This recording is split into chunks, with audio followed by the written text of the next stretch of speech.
Welcome to iDream media. So panipuri ఒక danger పదార్థంగా తయారైపోయింది. దీంట్లో గాఢమైన కెమికల్స్ కలుపుతున్నారు. దీనివల్ల క్యాన్సర్ కూడా వస్తుందని చెప్తూ ఉన్నారు. సో కర్ణాటకలో అయితే బ్యాన్ చేశారట.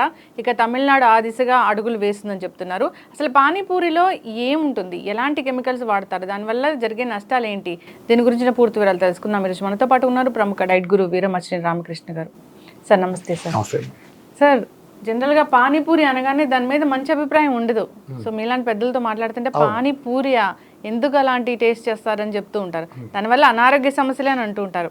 కాకపోతే ఈ తరం ఏంటంటే క్రేజీగా దాన్ని టేస్టీగా ఉంటుందని ఖచ్చితంగా తింటూ ఉంటారు. సో పానీపూరిలో గాఢమైన కెమికల్స్ కలుపుతున్నారు, దానివల్ల క్యాన్సర్లు వస్తున్నాయని చెప్తున్నారు. సో ఓవరాల్గా ఆ పానీపూరిలో ఉండే పదార్థాలు ఏంటి, అవి ఎటువంటి అనారోగ్యాన్ని కలిగిస్తాయి, ఏం చెప్తారు మీరు? నిన్న ఈ న్యూస్ నాకంటే ముందు మా అమ్మాయి చూసింది. మా అమ్మాయి చూసి చెబుతుంది, నాన్న దయచేసి రేపు పొద్దున పానీపూరి బ్యాడ్ అని చెప్పమాక నాన్న, ప్లీజ్ నాన్న నేను దండం పెడతాను నాన్న, మేము బయటకు వెళ్తే తినేది అలాంటివి, నువ్వు దయచేసి చెప్పమాక నాన్న అంది. ఖచ్చితంగా చెప్పాలి, నువ్వు తీసావు ఇంకోటని కాదు, నిజం చెప్పాలి కదా అన్నావు. అంటే నిజానికి పానీపూరి ఒకటే కాదు. పానీపూరిని ఎందుకు అంటున్నారు? ఇప్పుడు పలానా తెల్ల చొక్కా వేసుకున్నాడు హానికరం అంటారే, గళ్ళ చొక్కా వేసుకున్నాడు మేలు చేస్తాడా? పానీపూరి బాగానే ఉంది. కార్బోహైడ్రేట్ బ్యాన్ చేసి ఎంతకాలమైంది మనం, భారత ప్రభుత్వం అనేక సంవత్సరాలు అయింది. కార్బోహైడ్రేట్ కనుక వాడితే పళ్ళల్లో జైలు శిక్ష. ఇప్పుడు హైదరాబాద్లో కానీ దేశంలో ఏమోలైనా కార్బోహైడ్రేట్ అయిన పండు ఏ పళ్ళ దుకాణం చూపిస్తే నేను ఊరేసుకునే సిద్ధం, నేను జైలుకి వెళ్తాను ఇంత రాంగ్ స్టేట్మెంట్ ఇచ్చినందుకు. ఒక్క పళ్ళ దుకాణం చూపించండి కార్బోహైడ్రేట్ అయిన పండుని. మరి ఏంటి కార్బోహైడ్రేట్ తిన్న పళ్ళు తింటే నువ్వు మామిడి పళ్ళు నవనవలు ఆడుతూ ఉంటాయి మనకి, అది తింటావు, మన గొంతంతా ఎండిపోయినట్టు అనిపిస్తుంది, రాత్రి అంతా దాహం వేసి మనకు ఉండదు. అదేంటి కార్బోహైడ్రేట్ వచ్చేస్తుంది కదా. మరి నువ్వేం చర్య తీసుకున్నావు కార్బోహైడ్రేట్ మీద? అలానే మొన్న మధ్య ఐసీఎంఆర్ 2024 గైడ్లైన్స్ ఇచ్చింది. ఇస్తే అందులో చెప్తుంది రీఫండ్ ఆయిల్. రీఫండ్ ఆయిల్ అంటే టోటల్ కెమికల్స్తో చేసిన రీఫండ్ ఆయిల్, ఏమాత్రం న్యాచురల్కి సంబంధం లేని ఓవర్గా హీట్ చేసి మనకు విషాలకి క్యాన్సర్ కారణమైన రీఫండ్ ఆయిల్ ఉన్నాయి కదా, వాటిని బ్రహ్మాండమైన గానగాయలు మాత్రం మీరు తీసుకోవద్దు, గానగాయలే బ్యాడ్ అని చెప్పింది ఐసీఎంఆర్ అని ఎన్ఐఏను బాధ్యత రహితంగా. అంటే వాళ్ళే ఇలా అచ్చోసిన ఆంబోతులాగా వదులుతాయంటే ప్రతి మనిషిని హాని చేసేదాన్ని. ఇప్పుడు పానీపూరి నేను తిన్నాం, నువ్వు తినొచ్చు లేదా 10 మందిలో వాళ్ళిద్దరు తింటారేమో, మరి రిఫండ్ ఆయిల్ అందరూ తినాల్సి వస్తుంది, ప్రతి ఇల్లు అవుతుంది. మరి దాన్ని ఏం చేయాలి?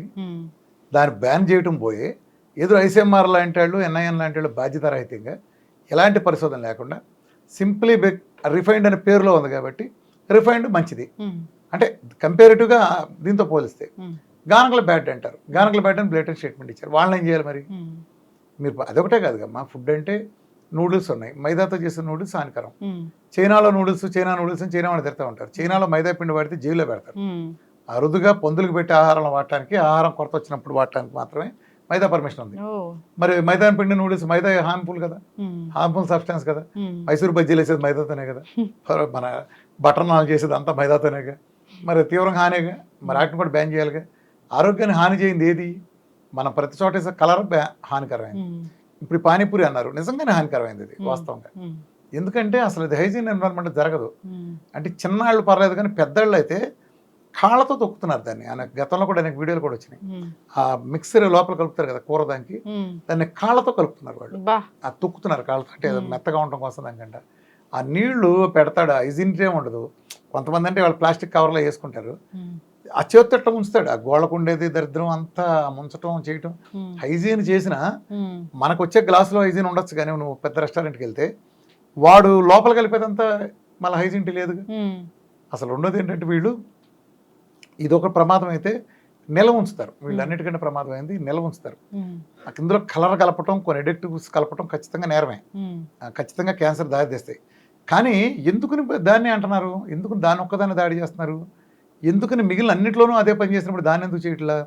ఇప్పుడు నువ్వు రెస్టారెంట్కి వెళ్ళమ్మా, ఏ రెస్టారెంట్ పార్సిల్ తెప్పించుకుంటావు, ప్లాస్టిక్ కవర్లో వేడి సాంబార్ కడుతున్నారు, చల్లటి చట్నీ కడితే పలచట మైక్రాన్ ఉండేదాంటూ ప్లాస్టిక్ దాంట్లో కడుతున్నారు. అది కట్టే సాంబార్ ఆవిరైపోయినాక ఏమవుతుంది? అందులో లోపల ప్లాస్టిక్ కరిగి ఎక్కడికి వెళ్తుంది? సాంబార్ లోపలికే కదా. క్యాన్సర్లు ఎందుకు రావు? అట్లానే నువ్వు రోడ్డు పక్క హోటల్కి వెళ్తే ఇడ్లీ ఆర్డర్ ఇస్తావు, ప్లేట్ మీద ప్లాస్టిక్ కవర్ వేసి ఇడ్లీ తింటాం, ప్లాస్టిక్ కవర్ వేసి. అదే అరిటాక్ వేసి తింటే బుగ్గులో మాడిపోతుంది కదా, ప్లాస్టిక్ కవర్ వేసి అది కూడా మాడిపోతుంది కదా. పూరీల దగ్గర నుంచి అన్నీ ఇలా వస్తాయి, పూరి మైదా పిండితో వస్తుంది, వాళ్ళు వేసేది రీఫండ్ ఆయిల్, నల్లగుండ ఆయిల్, ఆ దాన్ని మళ్ళీ ప్లాస్టిక్ దాని మీద వేస్తారు. క్యాన్సర్లకు ఏమవుతాయి? రెండో క్యాన్సర్ రావడానికి ప్రధాన కారణం ఏంటి తెలుసు? అమెరికాలో క్యాన్సర్ రావడానికి మనకంటే ఎక్కువగా అక్కడ ప్రతి ఇద్దరిలో ఒకరికి పుట్టినప్పటి నుంచి చచ్చిపోయేలాగా ఉంటుందని WHO రిపోర్ట్ ఇచ్చింది. దానికి కారణం ఏంటంటే అమెరికాలో 2 పెట్లు ఉంటాయి, ఒకటి సర్ది పెట్టి ఒకటి వేడి పెట్టి, ఉదాహరణ ఫ్రిడ్జ్ అంటారు, ఉదాహరణ హీటర్ అంటారు. ఇది ఫుల్ హీట్లో ఫుల్ కూలింగ్లో చెడతేస్తారు, ఫుల్గా హీట్లో తోసేస్తారు, మొత్తం క్యాన్సరస్ అయిపోతుంది, ఫ్రీ రాడికల్స్ కింద మారిపోతుంది. ఎప్పుడు కూడా తప్పు. మన ఇళ్లలో కూడా చేసే పొరపాట్లు చాలా ఉన్నాయి. క్యాన్సర్ వచ్చి ఆ డీప్ ఫ్రిడ్జ్ నుంచి తీస్తారు, డైరెక్ట్ తీసుకొచ్చి దీంట్లో పెడతారు. ఆ పెట్టడం వలన ఏమవుతుంది, వెంటనే ఫ్రీ రాడికల్స్ తట్టుకోలేదు ఆ పదార్థం, దాన్ని సరిచేసే శక్తులకు ఫ్రీ రాడికల్స్ మారిపోతుంది. అది కాలకొట్ట విషయం. అలానే వంట హై సెకలో చేస్తారు. ఈ రోడ్డు పక్క చేసేట్ల ప్రమాదం ఇది కాదు, సన్న సెకం చేయరు వాళ్ళు, హై సెకం చేస్తారు. ఒకటి రిఫండ్ ఆయిల్ వాడతారు. రోడ్డు పక్క ఏంటి 5 స్టార్ హోటల్ దిగొచ్చినాయి. 5 స్టార్ హోటల్ ఇంకా మోసం. ఎందుకు మోసం అంటే వాడు నిల్వ ఉండకపోతే ఈ వ్యాపారులు ఎవరో కూడా పారేరు దాన్ని. ఇవాళ నువ్వు చేసావు, అంతా రెడీమేడ్గా చేసి అందంగా చేసి పెట్టావు, దాని తర్వాత కడిగేస్తారు, వెనిగర్ వేసి కడిగేసేసి డీప్ ఫ్రిడ్జ్లో పడేస్తారు. మరుసలో తీసేసి హై సెకలో వేడి చేస్తారు. ఆ వేడి కూడా పొయ్యి మీద ఎలా చేస్తారంటే, ఒక ఫ్రైడ్ రైస్ కానీ ఈ కుర్చీలో ఎగరేసేటప్పుడు ఎంత మంట వస్తుంది, హై ఫ్లేమ్లో పెట్టేసి ఎగరేస్తారు. మనకు అంత వేడి మీద పెట్టి పూర్తిగా మనం క్యాన్సర్ని డైరెక్ట్ తెచ్చిపెట్టి అజినమోటో టేస్టింగ్ సాల్ట్ అంటాం కదా, ఈ టేస్టింగ్ సాల్ట్ వేయటం వలన పిల్లలందరూ పెద్దలందరూ ఎగబడి వస్తారు. అది మరి ఇళ్లలో ఎందుకు వాడరు, అది క్యాన్సర్ వస్తుంది. అయితే ఈ పానీపూరిలో కూడా ఉంది అది అన్నిట్లో. అంటే పానీపూరిలో అజినమోటో వేయరు, కానీ ఇప్పుడు టేస్ట్ కోసం అవి ఇండియనైజ్ అయిపోయి. ఇప్పుడు చైనా వాడు చెప్పిన సూపు ప్రాసెస్ వేరు, దీన్ని ఇండియనైజ్ చేస్తారు. నాటాడు ఆడ మంచి గొడ్డు కారం వేసి, ఆడ మంచి ఉప్పు వేసి, మసాలాలు ఈడు ఓన్ వేసి, ఈడు ఓన్ స్టైల్ చేస్తారు చేసి, ఇవి ఏది దొరికితే అది సమస్తం వేసి నాశనం ఎలా చేయాలో అలా చేస్తారు. ఆ పూరి అయితే పూర్తి మైదా పిండి, పూర్తి మైదా పిండి. అసలు ఆ పొంగు రావటం ఇదంతా ఆయిల్లో ఇదేవటం, ఏ ఆయిల్ వాడతారు, దారుణం. అంటే ఇవన్నీ బ్యాన్ చేయాలిగమ్మా. అసలు రీఫైండ్ ఆయిల్ బ్యాన్ చేయాలిగా ఫస్ట్. గవర్నమెంట్లో వచ్చేసిన అంబోతులాగా వదులుతున్నాయి, ఐసీఎంఆర్ఎల్ సపోర్ట్ చేస్తున్నాయి. అలానే ఉప్పు, కెమికల్ ఉప్పు మనం వాడేది. మన కారం 37 రకాల పురుగు మందులు కొడతారు. ఇవాళ ఒక కారం పచ్చిమిరకాయ చెట్టుకి పింద దగ్గర నుంచి ఇప్పుడు పురుగు మందులు కొడితే అది ఇలా అవుతుంది కదా, లేయర్ ఇక్కడ ఆరిపోతుంది, గాలిలో ఉంటుంది చెట్టు, ఒక ముందు తడుస్తుంది కదా పురుగు మందు, ఇది ఆరిపోతుంది. మళ్ళీ 2 రోజులు మళ్ళీ కొడతారు, మళ్ళీ ఇంకో లేయర్ పడుతుంది, అది కాయ చుట్టూతో ఆరిపోతుంది ఆ లేయరు, ఇది విషం లేయరు. మళ్ళీ ఇంకోటి అలా 37 లేయర్లు కొడితే కానీ మన 2 రాష్ట్రాల్లోనూ పండుమిరకాయ పట్టి బయట రావట్లేదు. దాని సరాసరి ఎండుబట్టం కూడా లేకుండా డైరెక్ట్ గోడౌన్లు పంపిస్తున్నారు. ఆ గోడౌన్ నుంచి మన హోల్సేల్ మార్కెట్లకి, తద్వారా రిటైల్ మార్కెట్కి వస్తున్నాయి. మనం వాటిని కొని అంత దగ్గరుండి మనతో కారం పట్టించుకున్నా 37 లేయర్లు కొట్టిన కారం రోజు తింటే కాలకొట్ట విషయం కాకేంటి? ఎవడు బ్యాన్ చేశాడు 37 లేయర్లు కొట్టిందని? అది కాలకొట్ట విషయం కదా, కళ్ళు పోయినాయి వీళ్ళందరికీ. చెప్పమ్మా, పాలు ఉన్నాయి మన రాష్ట్రంలో, ఎక్కడ మన రాష్ట్రాలు చూడండి, దేశం ఏం చూసినా పల్లెటూళ్ళలో ఎవరికి గేదెలు వేసే ఓపిక లేదు, గేదెలు మళ్ళీ వేసేయడానికి వ్యవస్థ లేదు. పట్టణాల్లో ఒక గేదె కూడా ఉండదు కమర్షియల్ వాల్యూ ప్రకారం. పట్టణాల్లో గేదెలు, పల్లెటూళ్ళలో గేదెలు ఎక్కడికి వస్తున్నాయి ఇన్ని లక్షల లీటర్లు, లక్షల టన్నుల లీటర్లు. ఎన్ని ఉంటాయి ఫార్మ్స్? ఎంతమంది సరిపోతాయి? ఒక చైతన్య కాలేజీ, నారాయణ కాలేజీ సరిపో హాస్టల్కి.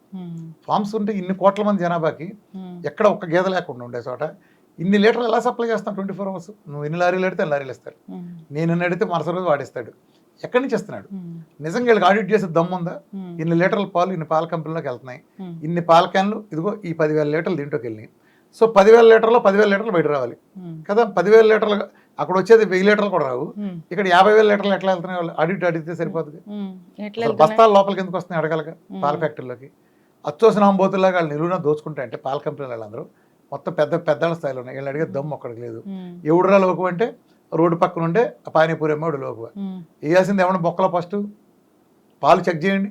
నీ పాల ప్యాకెట్ మీద ఎక్కడన్నా ఇది పాల పౌడర్తో చేసామని చెప్తున్నాడు ఎవడన్నా? చెబుతున్నాడా? అసలు పాల ప్రొడక్షన్ ఎక్కడ ఉంది? పల్లెటూరులో ముందంతా ముసక బ్యాతి.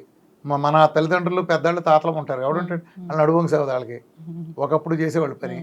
ఇప్పుడు వాళ్ళు ఉండే పథకాల కారణంగా గేదెలు మళ్ళేసేవాడు లేడు. అసలు పశుఆధారిత వ్యవసాయం లేదు. అంటే పల్లెటూళ్ళు గేదెలు లేవు కదా, నువ్వు చెప్పిన ఫార్మ్స్ మినహా. ఎవడో అది ఎక్కడో ఊరూరో ఏం లేవయి, ఎక్కడో ఉంటాయి, ఎవడో కమర్షియల్గా పెడతాడు. అది ఆ ఊళ్ళోకే చాలు గట్టిగా మాట్లాడితే. మరి దాటిన తర్వాత పట్టణంలో ఉంది. ఒకప్పుడు కనీసం అక్కడక్కడన్నా మండీలు ఉండేవి. ఇప్పుడు ఆ సిటీలో గేదెలు ఎక్కడ ఉన్నాయి? ఇవాళ ఉండే రేట్లకు హైదరాబాద్ సిటీ ఎంత ఉంది? ఎన్ని గేదెలు ఉన్నాయి చెప్పి హైదరాబాద్ సిటీలో? ఓ మూలకొస్తే ఈ హైదరాబాద్లో గేదెలని కలిపి ఒక కాలనీలో ఒక బజార్. పాలపొడి ఓకే, పాలపొడి వేయచ్చు నిజమే. కానీ ఏ కంపెనీ అయినా ఇదిగో ఈ పాలపొడి గవర్నమెంట్ నిర్ధారించిన నాణ్యమైన పాలపొడి వాడి మేము చేస్తామని ఎక్కడన్నా చెప్పారా? ఏ ప్యాకెట్ మీద నువ్వు చూసావా? 5 రూపాయలు బిస్కెట్ ప్యాకెట్ కొంటే దాని మీద షుగర్ ఎంత ఉంది, గోధుమ పిండి ఉంది, మైదా ఎంత ఉంది, లేదా పంచదార ఎంత ఉందో రాస్తారు. ఇంగ్రీడియంట్స్ ప్యాకెట్ మీద ఉంటాయి.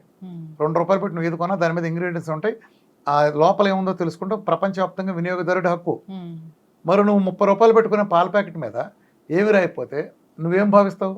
ఏ చల్లపల్లోనో లంకపల్లోనో ఇది పాలు గేదె నుంచి తీసిన పాలు వీడేదో ఫిల్టర్ చేసి మాకు అమ్మాడు అనుకుంటున్నావు.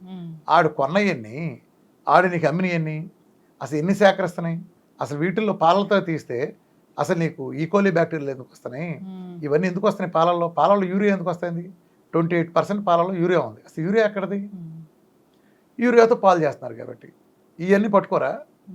అంటే వీళ్ళు కంపెనీలు కూడా పెద్ద కంపెనీలు కాబట్టి వాళ్ళంతా ఏసీలు కూర్చున్నారు కాబట్టి వాళ్ళు రోడ్డు పక్కన ఉపాధి కోసం అమ్ముకుని ఆడు లోకువ. ఈ స్టార్ హోటల్ కేటుగాళ్ళ కంటే నన్ను అడిగితే వీళ్ళు చాలా నయం. రోడ్డు పక్క అడుకుంటే నిజాయితీ వీళ్ళకి ఉండదు. ఎందుకో తెలుసా? వాడు మన కళ్ళెదురకుండా నూనె అప్పటికప్పుడు గిన్నె తీసి మన పేషెంట్ కస్టమర్లు ఉంచుంటారు, ఇలా తుడిచి మన ఎదురుకుండా డబ్బానో ఏదో ఆ దిక్కుమాల రీఫండేలా కావచ్చు మన ఎదురుకుండా పోస్తాడు. 5 స్టార్ హోటల్ లోపల పోసుకొచ్చింది ఏం చేస్తాను నీకు తెలుసా? ఏం తెలియదు కదా. ఈ మధ్య అయితే ఆల్రెడీ దొరికినాయి గవర్స్ పెట్టి, బెజవాడలో దొరికినాయి, హైదరాబాద్లో దొరికినాయి, అన్ని కల్తీనాయి కమ్మా. వాడెందుకు నష్టపోతాడమ్మా? మనం ఒకవేళ ప్లేట్లో బోను లేతే దాన్ని కూడా తీసుకెళ్ళి కడుక్కో లోపల పడేసి ఇంకోటి పెట్టే కదా. 100% కరెక్ట్. రూపాయి చుట్టూ ప్రపంచం నడుస్తాడు. వాళ్ళు ఎలా చేస్తారమ్మా చెప్పు? ఇవాళ ఈ లోకం ఉంటే నీకు వేడి చేయటం ఎట్లా చేశారో తెలియదు, నీకు ప్లేట్లో వేడి ఉందని చూసుకుంటున్నావు. ఆ వేడానికి మళ్ళీ బాగోతుంది నీకు తెలియట్లేదుగా. ఎక్కడుంది కల్తీ లేకుండా? ఎక్కడుంది? ఆడిని ఎందుకుని రోడ్డు మీద బతికేవాడిని ఎందుకు అటాక్ చేస్తారు మీరు? ఆయన బ్యాన్ చేస్తారు. బ్యాన్ చేసిన ఏం చేస్తారు తెలుసా? స్టార్ హోటల్ ఎక్కడ ఆగదు అది. ఆడేం ఆర్డర్ ఇస్తే అవి 10 చోట్ల వస్తాయి. వీధిలో వాడే లోకువ, రోడ్డు పక్కన పెట్టి శుభ్రంగా అమ్మేవాడే లోకువ. 270 శాంపుల్ తెస్తే 45 శాంపుల్ బ్యాడ్ ఉంది అనుకుందాం. బ్యాడ్ మనకు అలవాటైపోయింది. మరి మనం ప్రతి తినేది కల్తీనే. మనం ఏమి శుభ్రమైన వాతావరణం అంత అద్భుతంగా పెరగట్లా. ఇదే రైట్ వెళ్ళి 5 స్టార్ హోటల్ మీద చేయండి, దమ్ముంటే తెలుస్తుంది. ఎస్. అయితే ఈ పానీపూరి చాలా డేంజర్ కెమికల్స్ కలుపుతున్నారని అనుకున్నాం కాబట్టి ఉంటుందమ్మా. గట్టిగా డబ్బులు ఇస్తే కూడా ఏం చేస్తారంటే ఈ పానీపూరి బళ్ళు ఇప్పుడు నీ పోటాడు మన పిల్లలు లాంటి వాళ్ళంతా రోడ్డు పక్కన తింటాం అలవాటు పడ్డారు ఈ మధ్య. ఈ పెద్ద హోటల్ వాళ్ళు కూడా ఆడి దగ్గర రావట్లేదు. ఆడి దగ్గర వస్తే మరి ఇదే ఇడ్లీని రబ్బర్ లాగా ఉండే ఇడ్లీని ఏడిసినట్టుండే చట్నీని 200 పెట్టుకోవాలి. చక్కగా వేడి ఇడ్లీ మనకి ఇక్కడ దూదుల్లాగా ఉండే ఇడ్లీ ఎక్లసిన కొబ్బరి చట్నీ వేసి 20 రూపాయలకి ఎత్తాడు 4. ఆడికి వెళ్ళాలి కదా. ఆడికి వెళ్ళాలంటే ఈడి మీద అక్రమం బ్రాండ్ వేయాలి. నేనేమంటానంటే law is for everyone కదా, rule is for everyone కదా. నువ్వు ఎందుకు మిగిలినట్టు పట్టించుకోవట్లేదు? ఏ పానీపూరిని ఎందుకు దొరికింది నీకు? పూరి ఎందుకు దొరకట్లా? 5 స్టార్ అట్లా పూరి అని దిగొచ్చిందా? ఆడేసిన ఆయిల్ చూడు, ఆయిల్ ఎప్పుడు నలపడుతుంది చూడు. సాచురేట్ ఫ్యాట్ గురించి తెలియదు, పాలీ అన్సాచురేట్ ఫ్యాట్ అంటే తెలియదు, మోనో అన్సాచురేట్ ఫ్యాట్ తెలియదు. అవి ఎప్పుడు అవుతాయి, రిఫండ్ ఆయిల్ ఏంటి తెలియదు, అందులో ఉండే properties, medium chain, long chain వీళ్ళకి అధికారులకే తెలియదు. అసలు ఏం చేస్తారు వీళ్ళంతా? ప్రజల జీవితాలతో ఆడుకుండా తప్పితే. ప్రజల జీవితంలో 1000 జీవితాలతో ఆడుకుంటుంటే మీ రోగాలంటే కారణం ఒక బకరాగాన్ని చూపించినట్టు ఒక పిల్లాన్ని చూపించి పానీపూరీలు అమ్మే వాళ్ళంతా రోడ్డు పక్కన వాళ్ళు అమ్ముతారు. వాళ్ళది ఆడేనా మట్టిగుండేది? వీళ్ళు ఏమైనా శుభ్రంగా ఉంటున్నారా? ఎవడొడుతాడు కానీ అది ఆడు మానేస్తే ఈడుకొస్తుంది బిజినెస్. ఆ పానీపూరి తను నువ్వేం చేస్తావు? రేపు పొద్దున వెళ్ళి ఆడి దగ్గర 300 పెట్టి అంతకంటే దరిద్రం కోరుకుతాను. అంతేగా. ఎస్, ఖచ్చితంగా సార్. సో ఏదైనా పానీపూరి గురించి చర్చ వచ్చింది కాబట్టి దీంట్లో గాఢమైన కెమికల్స్ కలుపుతున్నారు. సో తయారీ పద్ధతి కూడా చూసుకోవాలి. ఇది ఇండిపెండెంట్ అమ్మా. 2 శుభ్రత లేదన్నప్పుడు అన్నిటి మీద చర్యలో భాగంగా జరగాలి తప్ప పానీపూరిని కట్టడానికి పానీపూరి తప్పు చూస్తుంది. మీలా శుద్ధపోసలేం కాదు కదా. ఫలానా రాజకీయ నాడు అబద్ధం వాడే నువ్వు అంటావు, మిగిలిన ఆడరా? నువ్వెందుకు వాడిని అంటున్నావు? ఫలానా వాడు అవినీతిపరుడు అంటున్నావు, ఆడొక్కడే అవినీతిపరుడా? నువ్వు 10 మందితో పాటు ఆయన కూడా బొక్కలేదు, తప్పేం లేదు. నువ్వు ఆయన ఒక్కడే చేసేస్తున్నావు, ఎందుకు సిద్ధాంతం ఎందుకు చేస్తున్నావు అండి? అది నేను చెప్పేది. ఇప్పుడు అంటే పానీపూరి బళ్ళు ఆపేస్తే ప్రజల ఆరోగ్యాన్ని మెరుగుపడిపోతాయి, హాస్పిటల్ మూతేసేస్తారా? అలా బిల్డప్ అలా ఉంది. పైగా అక్కడ శాంపుల్ కూడా చాలా చండాలంగా ఉంది. 270 అయితే 45, 50 దొరికినాయి అంట. అది పెద్ద విషయం ఉంది. వాళ్ళు ఇతర హైజీన్స్ కూడా అయి ఉండొచ్చు. కలర్లా నువ్వు చెప్పిన కలర్ అసలు ఎందుకు అమ్ముతున్నారు? గవర్నమెంట్ అచ్చోసిన ఆంబోతులాగా కలర్ ఆడపోతే కలర్ కలిపాడు అంటే ఇప్పుడు నువ్వు ఇక్కడే ఉన్నాడమ్మా, మీ స్టూడియోస్ అందులో ఒకడు పానీపూరి అమ్ముతున్నాడు. వీడు ఏమైనా పాకిస్తాన్ వెళ్ళి లేకపోతే శ్రీలంకలో పట్టుకొచ్చాడు ఆ కలర్ని. ఆడ పక్కన పచారి కొట్లు అమ్మిందే కదా.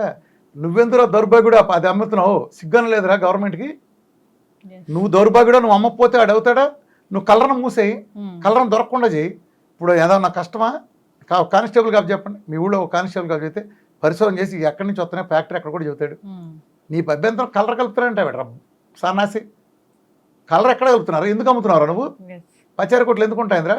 నీ దౌర్భాగ్యం సూపర్ బజార్లు వేసేసిన సూపర్ బజార్లో కలర్ ఎందుకు దొరుకుతుందిరా సన్నాసి? దాని కలర్ని బ్యాన్ చేయండి. దమ్ముంటే సిగ్గుంటే కలర్ని బ్యాన్ చేయండి రా. కలర్ బ్యాన్ చేస్తే పానీపూరి బ్యాన్ అవుతుందిగా. అది పానీపూరిని ఎందుకు బ్యాన్ చేయటం? పానీపూరి అది మంచిదని నేను చెప్పట్లా.